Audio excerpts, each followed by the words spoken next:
This is the Winpod X1 single-axis gimbal with a GoPro Hero 6 Black attached to it. The Winpod X1 will work with GoPros and can be used with a cell phone. There are other videos available that describe how to attach the GoPro or cell phone to the Winpod X1, so I will forego those descriptions. But do pay particular attention in securing your camera to the mount if using it on a motorcycle. My particular interest is for use on a motorcycle in order to minimize the rotation of the horizon and to better demonstrate the lean of the motorcycle through corners. There are a number of gimbals on the market. The most popular gimbals are 3-axis gimbals, which I found to be too cumbersome for a motorcycle mount.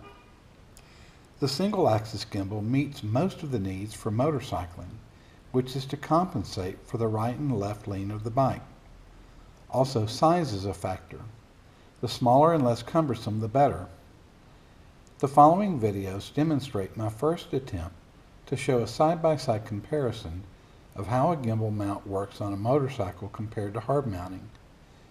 I have mounted a GoPro 6 on the left handlebar using a Tech Mount ball mount and a GoPro adapter.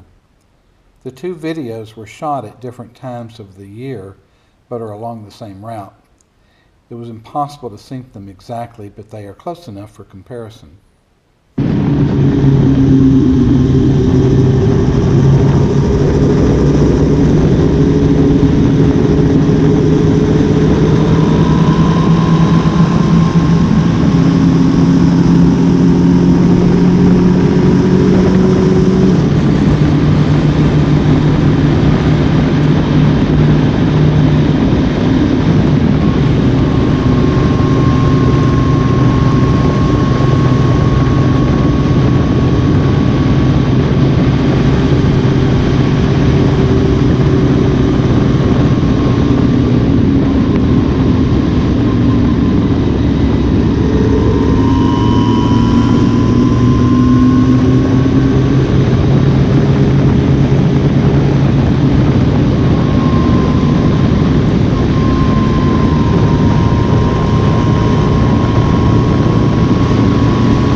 A few lessons learned after using the Winpod X1 gimbal.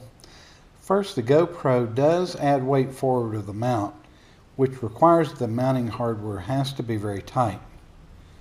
Second, to take advantage of the gimbal for my purposes, there has to be enough of the motorcycle in the frame that shows the lean angle compared to the road. I will be experimenting with other mounting locations. Third, I noticed some vibration of the camera from the irregular road surface. The GoPro 6 internal stabilization helps considerably to smooth out the video. I'm not sure earlier versions would fare as well. I hope you found this video helpful.